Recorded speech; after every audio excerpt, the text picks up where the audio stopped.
everybody, to another episode of Learn Biz. I'm your host, Ethan Miliori, here with the mostest of the hostess, Ryan Murray. Are you ever going to get bored of me making up stuff as we do introductions? One of these times you're going to... 2 years ago I did. Whenever he does me introduce, I always have to think of something new. Drives me nuts, but I love it. So it's part of my dues of having a co-host. Oh, goodness. You poor soul. Anyways, so today we wanted to talk a little bit more on contingency plans. Yeah. You know, we always run into events that go on. Recently there's, you see with the weather that causes power outages or this or that. And so it's really kind of a discussion of where are you at in your contingency planning, and more importantly, do you have any gaps? Yeah. So when I graduated from college, with my MBA. Yeah. So I graduated from college with an MBA in entrepreneurship, and I was looking for different career paths, and there was an opportunity to do contingency planning for a government organization in the state of Louisiana. And I applied for that position. I actually did some, they were a little bit more unofficial interviews, but I did meet with them and we kind of discussed the opportunity of me possibly joining their team. So yeah, I almost ended up going to Louisiana.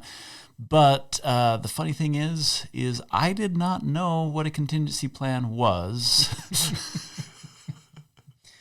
And so I'm going to take just a second. If there are others of you out there who maybe don't fully understand what contingency planning is in entrepreneurship, because it takes on a couple of different themes. I don't know if you remember Craig Isom. I do. He was big into contingency planning, and he had this program that he did. So Craig Isom, he was the Small Business Development Center director down in Cedar City. And he had a whole training of contingency planning where he looked at things like succession. Who were you going to... Right. Send your business off to when you are going to retire or get hit by a bus or whatever the case may be. And whereas I think that's valuable training, I want to talk about the contingency of what happens when something bad happens. How do you recover from a disaster? Man-made, natural disaster, health disaster, those kinds of things. And so for those of you who are wondering what we mean when we say contingency planning, just to get it out there, we are talking about, I guess, man-made disasters, natural disasters, and health disasters in your business. Do you have a plan in place to help mitigate some of the problems that will arise with that? Which one do you want to start with? Because all those are probably an episode in and of themselves. yeah, we could do a lot here. So let's talk about natural disasters. Yeah, let's do that, because you can't turn on the news and not see a natural disaster nowadays. Yeah, and tornadoes, hurricanes, flooding, heat waves. I don't want to get political on the global warming front. No. But like you said, it's there. It's obvious that the climate is changing, that, weather is more severe. Something is different. Yeah, weather is more severe, and that's going to impact your business. So, yeah, let's go ahead and just start talking about natural disasters. And I guess the first thing that I want to look at and say, how much time are you as a business spending planning for this? And it's one of those things that doesn't matter until it does. Well, and as you go down that one I want to put in there as we're discussing it to make sure that I don't forget is too often that at an owner or manager level, we know what that is, but it's not getting passed down on to employees. That's a really good point. They're key in people in my organization to make sure that they know what's going on. That because it's interesting that. Sorry, chasing this one. And that's okay. You just tell me to shut up, but it's sometimes as simple as when the power goes out, all of your employees go, well, what do I do now? Yeah. right? Because that contingency plan has never made it back down through the ranks, so that when that happens, they go, okay, here's what we need to do to mitigate anything. Here's what we need to do to save any data. This is what we need to do to make sure that production doesn't get hurt. This is what, see what I mean? Well, so there's an interesting thing that's popping up now, and a lot of businesses aren't realizing this. As they become more hybrid and they have people working remotely, you can have a power outage in one location but not in the other. Yes.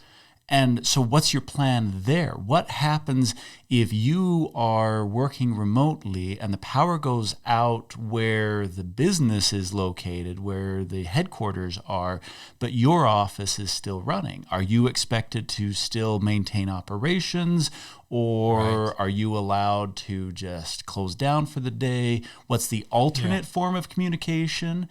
So a lot of people don't realize that and this is kind of funny because we recently had a little blip of power outage that happened at my house, and I loved hanging out with the kids, and they're like, "Dad, it's hot. Can we turn the fan on?" No. Oh, that's right.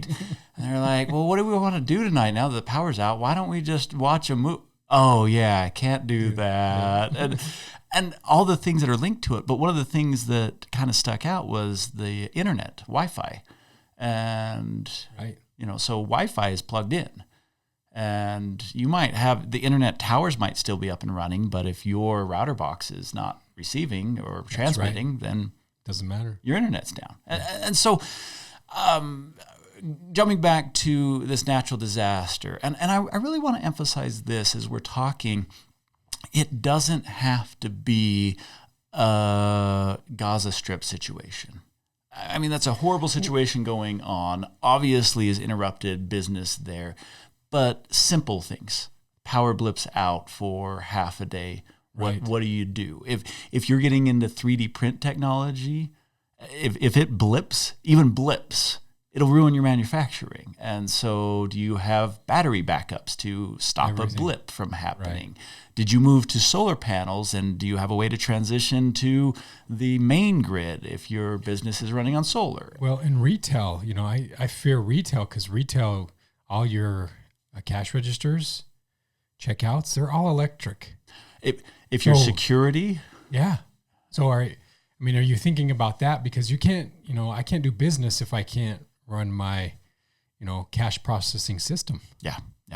And so I want to get back to what you started talking about, and I think this is important to dive a little deeper, and that is to say, okay, at the management level, are you giving some planning time to this? And are you just going through some likely scenarios? I think power outage is something that everyone should address. But you could also, and this starts to go into man-made, so maybe I should hold off on this. But when you're talking about power outage, are you talking about what happens if you get ransomware? Are you talking about, because that needs a contingency plan, and how vulnerable are you? I went to, it was a little trade show where they were demoing some up-and-coming things for small businesses. It was really quite fascinating, some of the technology that was being integrated. But in that, I was talking to one of the guys, and he said, it's small businesses who are most vulnerable to cyber attacks and those things, just because they don't have the resources to protect themselves like major corporations. I get that major corporations are a bigger target, but they're more protected. Well, small businesses fall prey to phishing all the time. And it's amazing. I just had a conversation with the head IT guy at a local company just last week. Mm-hmm.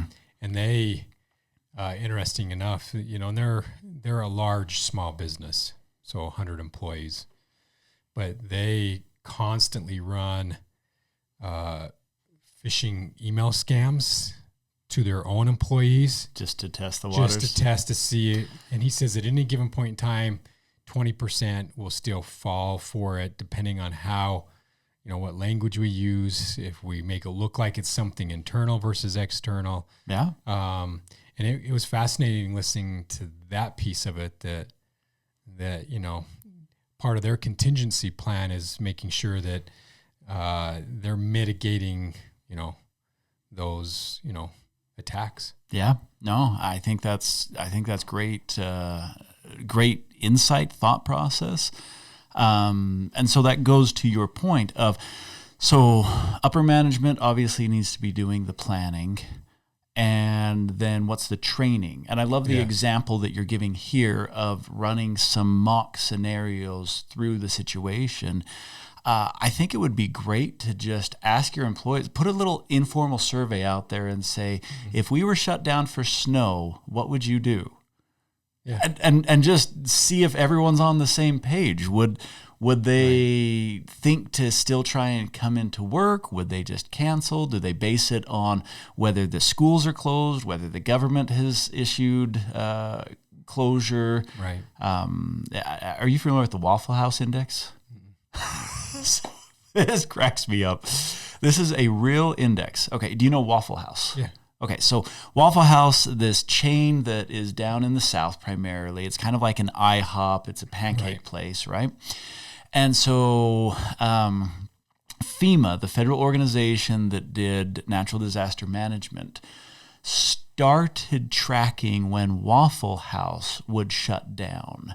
And if Waffle House would shut down, they would augment their severity of the natural disaster. Oh, really? And they would base it off, because Waffle House was the last business to always shut down in any of those environments. So if there was like an ice storm coming in, or a hurricane coming in, or a tornado, or any of these kinds of things, it was always Waffle House that was the last one to shut down. And so it's funny. You can you can get on the internet and you can look up the Waffle House Index. But honestly, it illustrates this point of, okay, your small business. Do you follow? I remember when COVID was first coming, like no one knew what to expect. Is this a big deal? Is this a little thing? And there was this manager that he told me this after the fact. He said, "Yeah, I had a day where everyone started asking me questions, but it was interesting how they asked me. Like one person slipped him a little piece of paper that said, 'I don't feel safe. I want to go home.'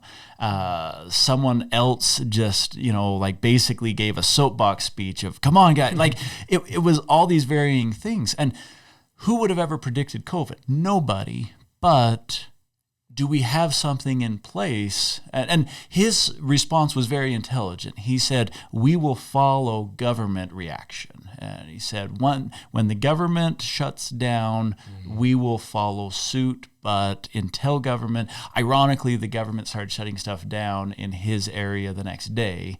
And so it made his decision easy and solidified. Right. So yeah, just what's your plan? Have you thought through a few things? Do you provide some training? What are the expected natural disasters in your area? And then what do you do if it's unprecedented? And I don't recommend thinking through every possible scenario, but I think that there's some good practices to say, okay, if it is unprecedented, what's our form of communication? What's our last form of communication? And are we relying on email or cell phone, or what if all of forms of communication don't work? Then what? How do we communicate with employees? Well, and I think too often small businesses, you might have a local vendor who is supporting 20 businesses' websites and or other IT needs. And too often we think, well, I have a guy, right? Yeah. And so I'm okay. But here's the problem. If that guy has 20 businesses that are all down, I might get ranked towards the end, and that's going to cause me problems. Yeah. Or facilities and maintenance, if you have one guy covering 3 buildings, which building is the most important? Correct. Yeah. I think that's, and who's assigned what? Right. Who's assigned to make sure that everything gets locked up? Who's assigned to make sure that the off-site backup is kept secure? And what's considered off-site? Is it just the owner's home, or did we actually go far enough away that if there's a real disaster that we're separated? Yeah. But even like, I was in San Diego a few years ago when the power went out all through San Diego, and it went out about 3:00 in the afternoon, and it was crazy to try to find food. You couldn't. And it was interesting that some stores, their mode of action is when that happens, we just lock our door, it. Anyone that's currently in there, we excuse them out, and then we stay locked until it's done.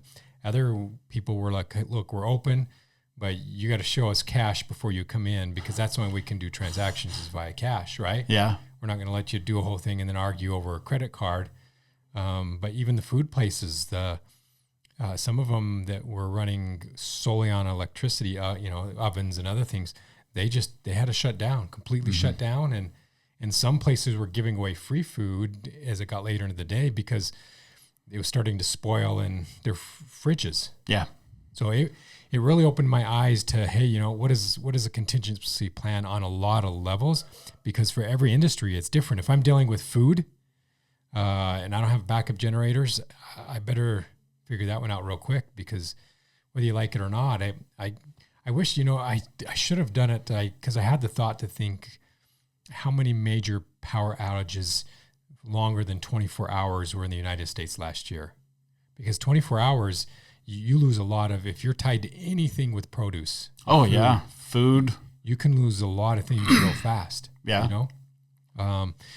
So that I was just like, wow, I wonder how many that really affected on a negative thing, and what do you do? Yeah, I think that's interesting. And I kind of want to use that to segue a little bit. So we talked about natural, weather-related primarily is what we're looking at there, but let's go ahead and talk about man-made scenarios. And I get it. This goes big and deep, and I'm not going to try and go political here. I'm going to sum this one up with just a little bit of advice on this front. So know that political decisions are constantly being made. They can swing your business both directions.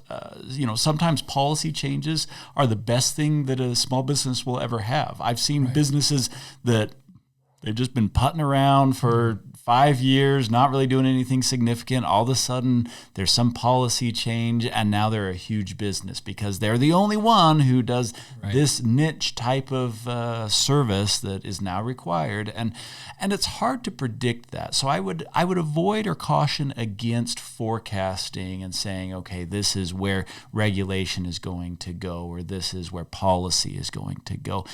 But this is where I want to say, in the planning process, are you looking at trends? Are you looking at where decisions are being made? I look back in the U.S. A few years ago where we had a lot of riots that were breaking out. And once you started to see riots hitting some of these main streets of major cities, you can tell, okay, my business is on a main street in a major city. How risky? I mean, I understand that there's 300 main streets in major cities across the U.S., and it only affected, 20 of them or something. So, but still, looking for the trends, staying up on some news is the role of an entrepreneur CEO. Well, and when I think of, when it comes to disasters that are created by, human error or even human intention, because, someone attacking your company with phishing and other things, that's intentional. Absolutely. Yeah. But one source that's really good out there is a lot of chambers, whether that be local or state. Most states have a state chamber.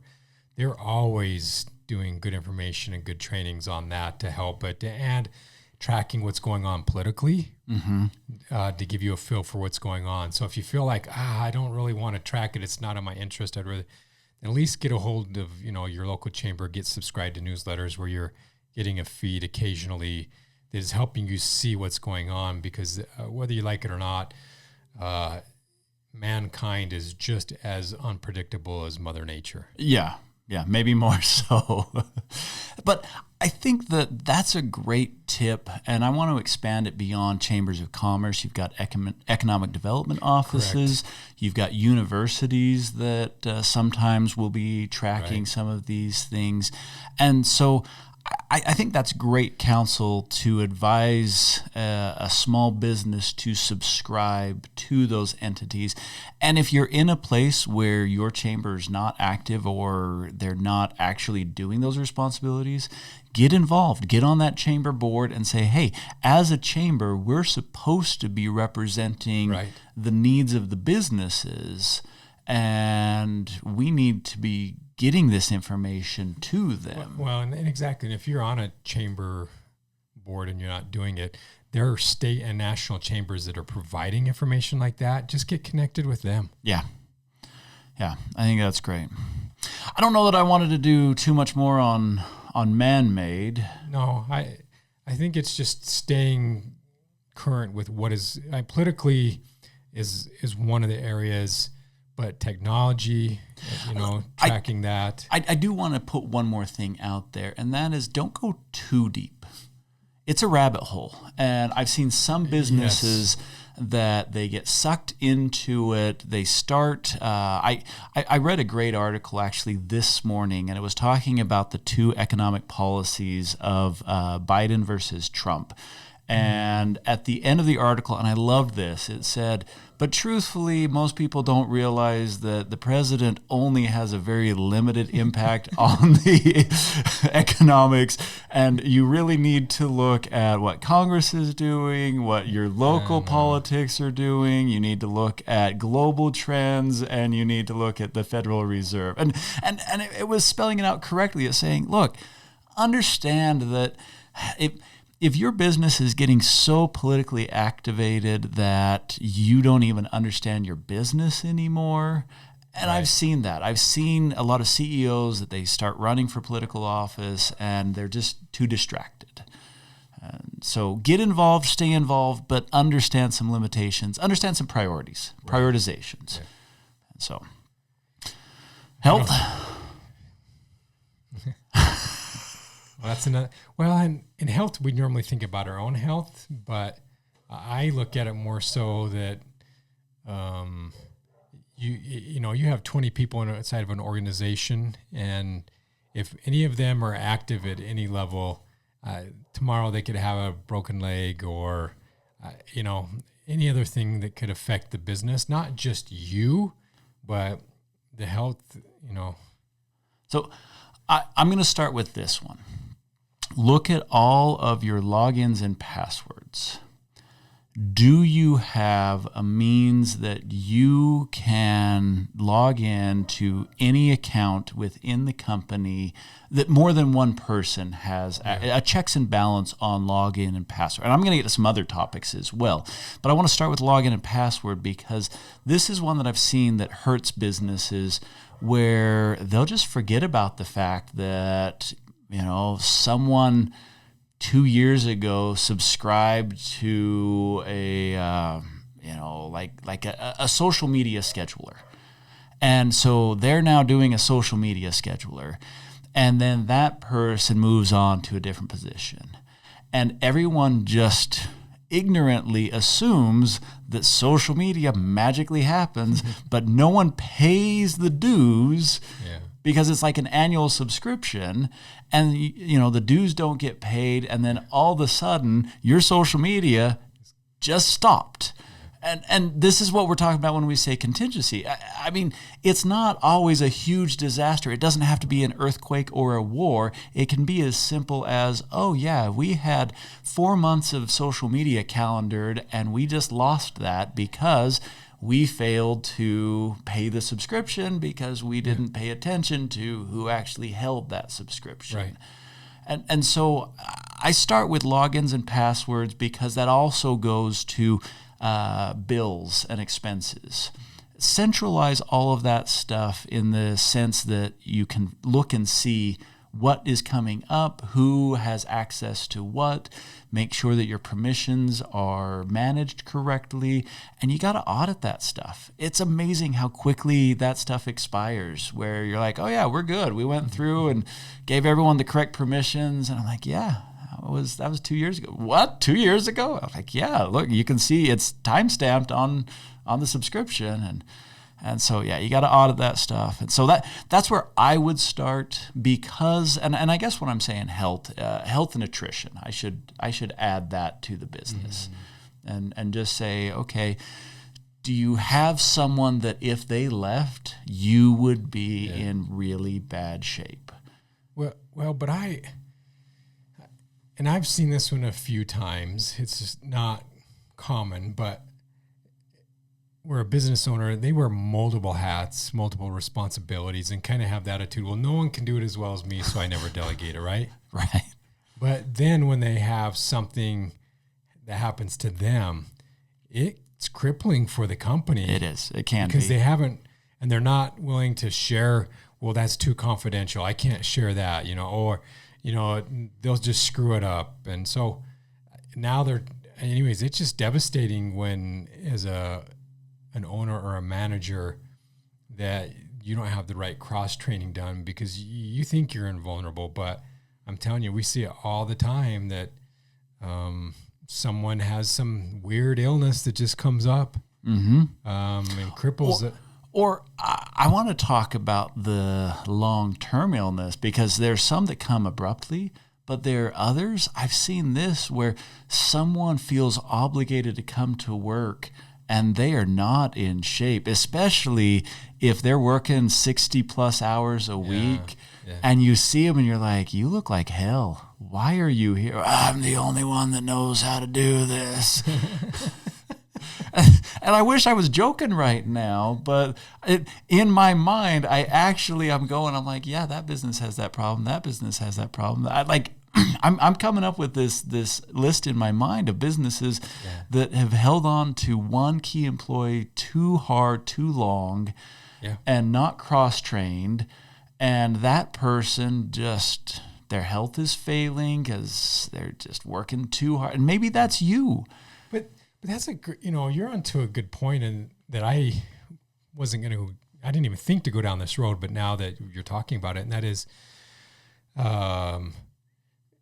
there's clear studies out there that say, hey, after 40 hours, people's productivity just decreases, right? Yeah. And at like 50 hours and at 60 hours, at like 60 hours, they're almost worthless. So, when you get at that 50, you think having them working more overtime is going to get you through it. But when their productivity goes down overall, you're really not getting any additional gain. Yeah.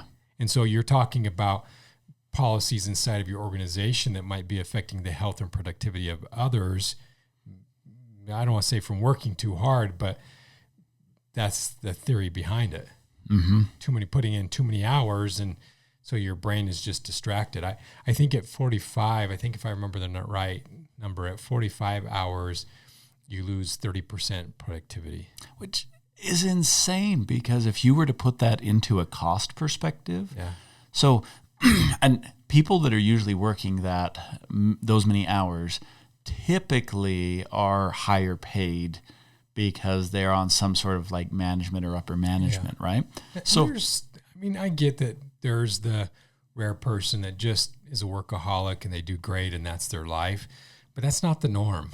Well, and even still, this is what I would say to the workaholic. It is their life because people use work as a social outlet. They don't have any friends outside of work, and so they love traveling, they love meeting new people, they love interacting with customers, and that's great for them. But how much of that is quote-unquote productive work versus they just happen to be at the office because that's their hangout? And so I'm not saying you need to shoo everyone home and make them live sad, lonely lives in their studio apartment. But I am saying, again, don't confuse someone who enjoys the social aspect of work with productive. And if that's the way they want to be, again, that's where I go back to kind of this flex schedule. I pay you to get stuff done, not how many hours you're sitting in a chair. Right. And so if someone wants to be there for extra hours because they enjoy it, I personally am okay with that. If they're a salaried employee, if they're hourly, obviously there are some restrictions on that. But I want to hit on something that I think is really important, and that is every task in your small business should have a backup. Every task. And that oftentimes means that you need to cross-train people. It also means that you need to give them time to be cross-trained. If you look at a good sports team, so I got 5 basketball players out on the court, and I've got, another dozen that are sitting on the bench. Yeah. And in practice, you better believe that every single person on that team trains as though they will be the one on the floor. Right. But in reality, you're only going to cycle through about half your team in an NBA game. Yeah. And so, a lot of people will just sit on the bench. And we kind of tease and chide. It's like, oh, yeah, you're a bench warmer. But that idea in business, and I get, you don't want to pay people to just sit there, but look at it and say, okay, who can run the warehouse?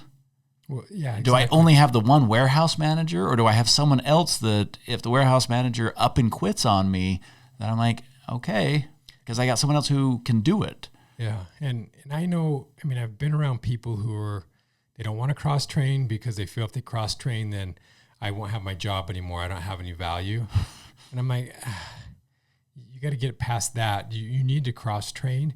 And if your fear is that I'm going to just train one other person to do exactly what I do so they can pick up pieces if I'm gone, and then I'm fearful of it, then you give this person a piece and that person a piece and this person a piece over here so that together they can at least limp by. Yeah. That one individual is not, a threat and can hold you hostage. Well, and I'll tell you, this is very evident when people go on vacation, or if people feel like they can't go on vacation. Right. If you or anyone on your team feels like they cannot go on vacation, you are setting yourself up for failure, long-term failure. Right. And so you need to have everyone feel like, oh yeah, I can be gone for a week, I can be gone for 2 weeks, and my team can still function, my department will still function, whatever needs to happen can be taken care of. Yeah. And so, yeah, I would do a little bit of a poll and look at people who are going on vacation and kind of determine when they go on vacation. This is another interesting thing. These are the subtleties that I look for.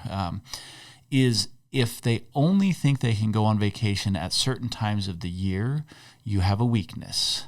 Mm. Now, they might choose or prefer certain times of the year. Maybe they don't want to compete with the summer crowds, and so they prefer shoulder season vacations. That's a preference. But if they're like, oh, I can only go on vacation between Christmas and New Year's because any other time we're just too busy, you need to build in some contingency there. You have left a vulnerability open.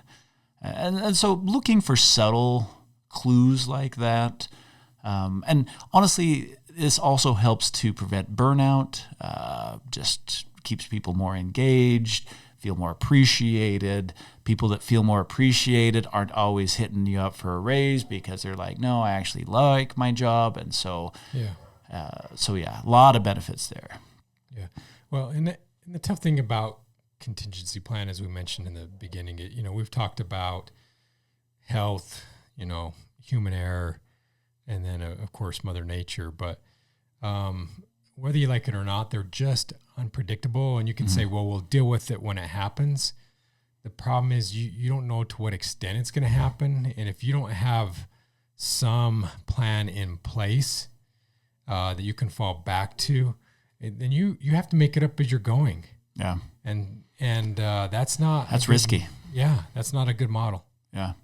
And so So, yeah, I guess moral of the story for me is take some time to plan. That's why it's called planning. It's not perfection. You're not going to figure everything out, but take some time.